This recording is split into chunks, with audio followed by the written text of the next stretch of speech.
ለበርካታ አስርተ ዓመታት ዓለምን ሲያስፈራራ የኖረውና የማይደፈር ተብሎ የታመነው የአሜሪካ ወታደራዊ ግርማ በመካከለኛው ምስራቅ በረሃዎች ላይ ታይቶ በማይታወቅ ሁኔታ ክፉኛ ተመቷል።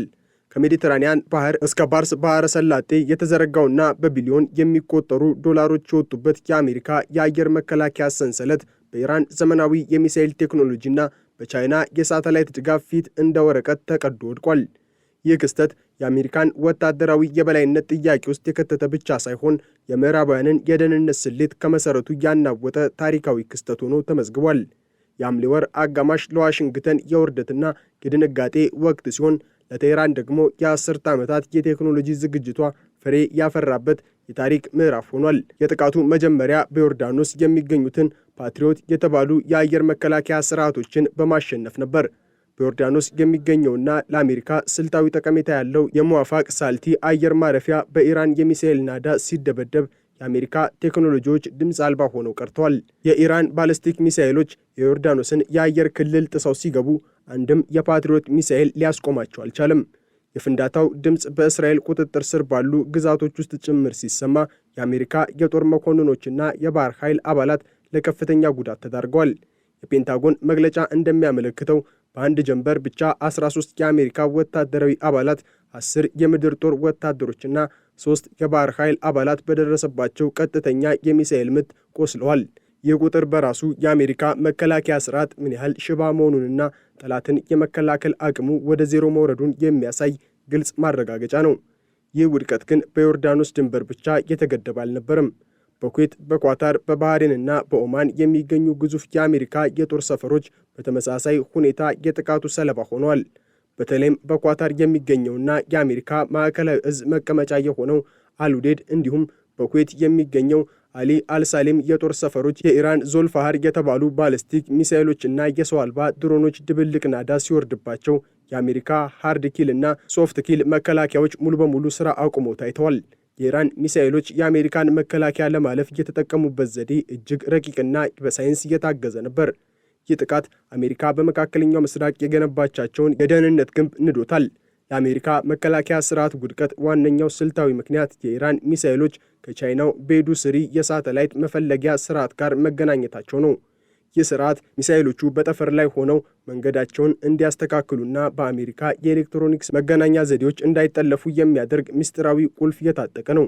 ቀደም ሲል አሜሪካ ሶፍት ኪል በሚባል ዘዴ የጠላት ሚሳኤሎችን በራዲዮ ሞገድ በማታለልና አቅጣጫቸውን በማስለወጥ ትከላከል ነበር።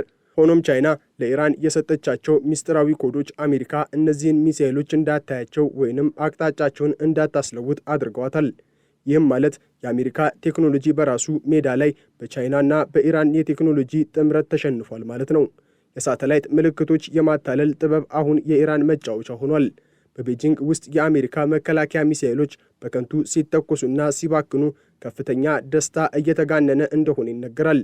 አሜሪካ አንድን ርካሽ የኢራን ድሮን ለመምታት $4.2 ሚሊዮን የሚያወጣ የፓትሪዮት ሚሳኤል ወይንም $12.7 ሚሊዮን የሚያወጣ የተሃድ መከላከያን ትተኩሳለች። የኢራን ድሮን ግን ዋጋው $20,000 አይበልጥም። የኢኮኖሚያዊ ኪሳራ አሜሪካን ለከፍተኛ የሀብት መመናመን ቀውስ ዳርጓታል። የስትራቴጂክ ጥናቶች እንደሚያመለክቱት አሜሪካ ካሏት የመከላከያ ሚሳኤሎች ውስጥ ከግማሽ በላይ የሚሆኑትን በአጭር ጊዜ ውስጥ ተኩሳ ጨርሳለች። ይህንን የጦር መሳሪያ ክምችት መልሶ ለመተካት ደግሞ በርካታ ዓመታትና በቢሊዮን የሚቆጠር ዶላር ያስፈልጋል። በዚህም ምክንያት አሜሪካ በራሷ ቴክኖሎጂና በራሷ በጀት እየተሸነፈች ያለችበት አሳዛኝ፣ አሳፋሪ ምዕራፍ ላይ ትገኛለች። እያንዳንዱ የኢራን ሚሳኤል በወደቀ ቁጥር በአሜሪካ ግምጃ ቤት ላይ ትልቅ ቀዳዳን እየፈጠረ ይገኛል። በዚህ መሃል በፕሬዝዳንት ዶናልድ ትራምፕ የሚመራው የዋይት ሃውስ የደረሰበትን ሽንፈት ለመሸፈንና የሕዝብን ቁጣ ለማለዘብ በሚመስል መልኩ በደቡባዊ ኢራን ላይ ተከታታይ የአየር ድብደባዎችን ጀምሯል። ሆኖም እነዚህ ድብደባዎች ከበቀል ባለፈ የኢራንን ወታደራዊ ጥንካሬ በምንም መልኩ ሊቀንሱት አልቻሉም። አሜሪካ በሆርሙዝና በሲስታን ባሉቺስታን ግዛቶች የሚገኙ ድልድዮችን፣ የኮሙኒኬሽን ማማዎችንና የባህር ላይ ክትትል ማዕከሎችን እየመታች ቢሆንም የኢራን አብዮታዊ ዘብ ግን አሁንም በባህረ ሰላጤው ላይ ያለውን የበላይነት እንደቀጠለ ነው። የአሜሪካ ጥቃቶች በኢራን ሲቪል መሠረተ ልማቶች ላይ ያነጣጠሩ መሆናቸው ዋሽንግተን ወታደራዊ መፍትሄ እንደሌላትና ተስፋ በመቁረጥ ወደ መሠረተ ልማት ማውደም ስትራቴጂ መመለሷን ያሳያል። በተለይም በቻባሃር የሚገኘው የባህር ላይ ክትትል ማማ መመታቱ አሜሪካ የኢራንን የባህር ላይ እንቅስቃሴ ለማየትና ለመቆጣጠር ያላትን ከፍተኛ ፍላጎት ያሳያል። ሆኖም ኢራን ይህንን ጥቃት ተከትሎ ጦርነቱ ወደ አዲስ ቀጠናዎች ይስፋፋል የሚል አስፈሪ ማስጠንቀቂያን ሰጥታለች። የአሜሪካ የጦር መርከቦች በሆርሙዝ ወሽመጥ በኩል በነፃነት መንቀሳቀስ የማይችሉበትን ደረጃ ላይ መድረሳቸውን የዓለም የንግድ መርከቦች እንቅስቃሴ መቆሙ የኢራንን ስልታዊ የበላይነት ይበልጥ ያጎለዋል።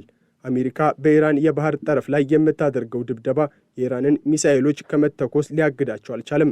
ይልቁንም ቁጣቸውን በማነሳሳት ለበለጠ ጥቃት አነሳስቷቸዋል።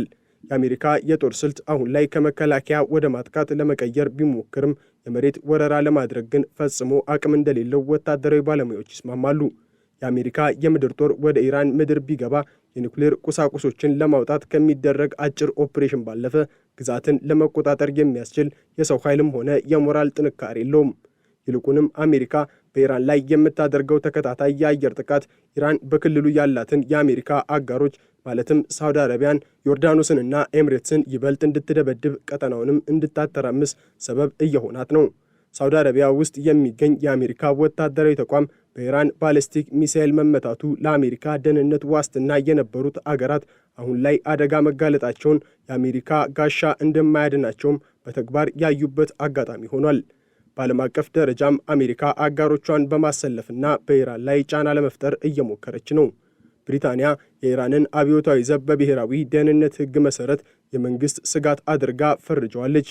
ይህ እርምጃ በለንደንና በሌሎች የአውሮፓ ከተሞች ላይ ኢራን የምታደርገውን የተቃዋሚዎች አደንና የሽብር ሴራ ለመክታት የታለመ ቢሆንም በተግባር ግን የኢራንን የሚሳኤል ኃይል ወይንም የክልላዊ የበላይነት ምኞት ሊቀንስ አልቻለም።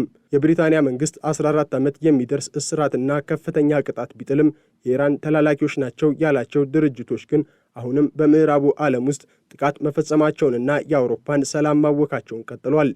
የአሁኑ ግጭት የሚያሳየው ትልቁና መራራው እውነት የአሜሪካ የጦር መሳሪያ ዲፕሎማሲያዊውን ነው። አሜሪካ ለዓመታት ለክልሉ አገራት በውድ ዋጋ የሸጠቻቸው የፓትሪዮት መከላከያዎች ዛሬ እንደ ዝገት ቆርቆሮ ሆነዋል። የኢራን ሚሳኤሎች እነዚህን ስርዓቶች በቀላሉ ሲያልፉና ኢላማቸውን ሲመቱ የአሜሪካ ወታደራዊ መሐንዲሶችና የስትራቴጂ አውጪዎች ትልቅ መርዶ እንደመጣባቸው ነው የሚቆጠረው። የኢራን ሪአል የተባለው ገንዘብ በኢኮኖሚ ማዕቀብ ምክንያት ክፉኛ ቢዳከምም የወታደራዊ ቴክኖሎጂዋ ግን ከመቼውም ጊዜ በላይ መጥቆ ወጥቶ ታላላቅ ሀያላንን ማንቀጥቀጥ ጀምሯል። ይህ የሚያሳየው ማዕቀብ የኢራንን ወታደራዊ እድገት ሊያቆመው አለመቻሉ ነው። በተጨማሪም ይህ ጦርነት የአሜሪካን የጦር ክምችት እያሟጠጠ መሆኑ ልብ ማለት ያስፈልጋል። አሜሪካ 1000 በላይ ቶም ሃውክ የተባሉ ዘመናዊ ሚሳኤሎችንና ሙሉ የፕሪሲሽን ስትራይክ ሚሳኤሎች ክምችቷን በሳምንት ውስጥ ተኩሳ ጨርሳለች። ይህ ማለት አሜሪካ ከኢራን ጋር ብቻ ሳይሆን ወደፊት ከቻይና ወይንም ከሩሲያ ጋር ለሚኖር ማንኛውም ግጭት ያላት የመከላከልም ሆነ የማጥቃት አቅም ክፉኛ ተመቷል ማለት ነው። በቤጂንግ የሚገኙ ባለስልጣናት አሜሪካ ውድና ውስብስብ ሚሳኤሎችን በኢራን ርካሽና በቀላሉ በሚመረቱ ድሮኖች ላይ ስታባክን እያዩ በታላቅ ደስታ የድል ደወል እየደወሉ ነው። አሜሪካ ራሷን ለከፋ የስትራቴጂክ ድክመት አጋልጣም ሰጥታለች። በዚህ አስከፊ ወቅት የኢራን ሚሳኤሎች በክልሉ የሚገኙትን የአሜሪካ የጦር ሰፈሮች አንድ በአንድ እያደኑ መምታታቸው የአሜሪካን ወታደራዊ ስምሪት ትርጉም አልባ አድርጎታል። በባህሬን የሚገኘው የአሜሪካ 5ኛ የባህር ኃይል እዝ ዋና መስሪያ ቤት እንኳን ከጥቃቱ ማምለጥ አልቻለም። የባህር ኃይል መኮንኖች በድንጋጤ ውስጥ ሆነው ጥቃቱን ሲከላከሉ ቢቆዩም የኢራን ሚሳኤሎች ግን በትክክለኛ ኢላማቸው ላይ ማረፋቸውን ቀጥለዋል። ይህ የሚያሳየው ኢራን በባህር ላይም ሆነ በየብስ ላይ ያለውን ወታደራዊ እንቅስቃሴ የመቆጣጠር ሙሉ አቅም እንዳላት ነው። በፕሬዝዳንት ትራምፕ የሚመራው አስተዳደር በኢራን ላይ የሚሰነዝረው የአየር ጥቃት መጠን ቢጨምርም ይህ ግን የኢራንን መንግሥት ወደ ድርድር ጠረጴዛ ሊያመጡ አልቻለም። ይልቁንም የኢራን ሕዝብና ወታደራዊ አመራር በበለጠ ጽናት እንዲቆሙ አድርጓቸዋል። በቴህራን ጎዳናዎች ላይ የሚታዩት ግዙፍ ቢልቦርዶች ትራምፕን በሳጥን ውስጥ አድርገው የሚያሳዩት ምስል የኢራንን የሥነ ልቦና ጦርነት የበላይነት ያሳያሉ። አሜሪካ በቴክኖሎጂ ብቻ ሳይሆን በሥነ ልቦናውም ረገድ በኢራን ተበልጣ የኢራን ወታደራዊ መሪዎች ጦርነቱን ወደ አሜሪካ ደጃፍ እናመጣለን የሚለው ዛቻው አሁን በተግባር እየታየ ነው። የመካከለኛው ምስራቅ ሰማይ አሁን ላይ የአሜሪካ ሳይሆን የኢራንና የቻይና ቴክኖሎጂ የበላይነት የሚታይበት ሆኗል። የአሜሪካ የጥበቃ ጋሻዎች መበጣጠስ አዲስ የዓለም የኃይል ሚዛን መፈጠሩን የሚያበስር ሲሆን ዋሽንግተንም ከእንግዲህ የዓለም ብቸኛ ኃያል ሆና መቀጠል እንደማትችል በተግባር የታየበት የታሪክ ምዕራፍ ሆኗል። የኢራን ሚሳኤሎች ዮርዳኖስን፣ ኩዌትንና ሳውዲን ሲያነጋግሩና የአሜሪካን የጦር ሰፈሮች ሲያጋዩ የአሜሪካ ግርማ ሞገስና ያስፈራ የነበረው ወታደራዊ ክብር አብሮ ወደ መቃብር እየወረደ መሆኑን ዓለም በታላቅ ድንጋጤ እየተመለከተች ነው። ከዚህ በኋላ አሜሪካ በመካከለኛው ምስራቅ ያላት ስምሪት ሙሉ በሙሉ መከለስ ይኖርበታል። ከአሁን በኋላ የአሜሪካ ወታደሮች በክልሉ የሚገኙ የጦር ሰፈሮች ውስጥ መቆየታቸው ለደህንነታቸው ዋስትና እንደማይሰጥ ግልጽ ሆኗል። የኢራን ሚሳኤሎች የአሜሪካን አይነ ስውር አድርገዋታል። ቻይናም ከጀርባ ሆና በሰጠቻቸው የቴክኖሎጂ ድጋፍ ኢራን አሜሪካን በገዛ ሜዳዋ ላይ ድል አድርጋታለች። የአሜሪካ ድልድዮችና የኮሚኒኬሽን ማማዎችን መምታት የኢራንን ወታደራዊ መዋቅር ሊያፈራርሱ አልቻለም። ይልቁንም አሜሪካ ለሲቪል መሰረተ ልማቶች ደንታ እንደሌላት በማሳየት በዓለም አቀፍ ደረጃ ያላትን የሞራል የበላይነት እንድታጣ አድርጓታል። ይህ የሐምሌ 2026 ግጭት የአሜሪካ ወታደራዊ የበላይነት ያከተመበት የታሪክ መጋረጃ ነው። የኢራን ሚሳኤሎች የአሜሪካን የአየር መከላከያ ስርዓቶች በማሸነፍ ብቻ ሳይሆን የአሜሪካን ስትራቴጂካዊ ተአማኒነት አጥፍተውታል። ዓለም አሁን የምትመለከተው አዲሱን የሚሳኤል ጌታ የሆነውን